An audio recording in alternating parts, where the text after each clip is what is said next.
ಸ್ನೇಹಿತರೆ ನಮಸ್ಕಾರ. ಜನರಲ್ಲಿರುವಂತಹ ತಪ್ಪು ಕಲ್ಪನೆಗಳು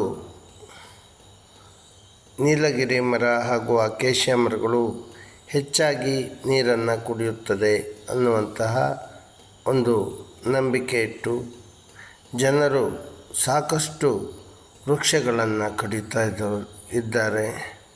ಇದು ಮನುಷ್ಯನ ಒಂದು ವಿಕೃತಿ ಅಂತಲೇ ಹೇಳಬೇಕಾಗತ್ತೆ. ರಾಕ್ಷಸ ಗುಣ. ಯಾಕೆಂದರೆ ನೀರನ್ನು ಮಾನವನಷ್ಟು ನೀರನ್ನು ಅಕೇಶಿಯಾ ಹಾಗೂ ನೀಲಗಿರಿ ಮರಗಳು ಕುಡಿಯೋದಿಲ್ಲ. ಒಬ್ಬ ಮನುಷ್ಯ ಒಂದು ದಿನಕ್ಕೆ ಕಡಿಮೆ ಅಂದರೂ ಸಹ 5 ಲೀಟ್ರ್ ಕುಡಿತಾನೆ. ಹಾಗೆ ಕಡಿಮೆ ಅಂದರೂ ಒಬ್ಬ ಮನುಷ್ಯ ಒಂದು ದಿನಕ್ಕೆ 100 ಲೀಟ್ರ್ ನೀರನ್ನು ವೇಸ್ಟ್ ಮಾಡ್ತಾನೆ. ಸ್ನಾನಕ್ಕೆ ಒಂದಿಷ್ಟಾದರೆ ಮತ್ತೆಷ್ಟು ವೇಸ್ಟ್ಗಳಾಗುತ್ತೆ. ಹಾಗಾಗಿ ನೀರಿನ ಬಳಕೆ, ನೀರಿನ ವೇಸ್ಟು ಮಾಡೋದು ಮನುಷ್ಯ. ಹಾಗಾಗಿ ಮಾನವ ಒಬ್ಬನೇ ಈ ಪ್ರಕೃತಿಯನ್ನು ನಾಶ ಮಾಡುವಂತಹ ಜೀವಿಯಾಗಿದ್ದಾನೆ.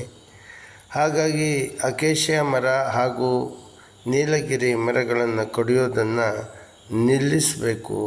ಇದರಿಂದ ಪ್ರಕೃತಿ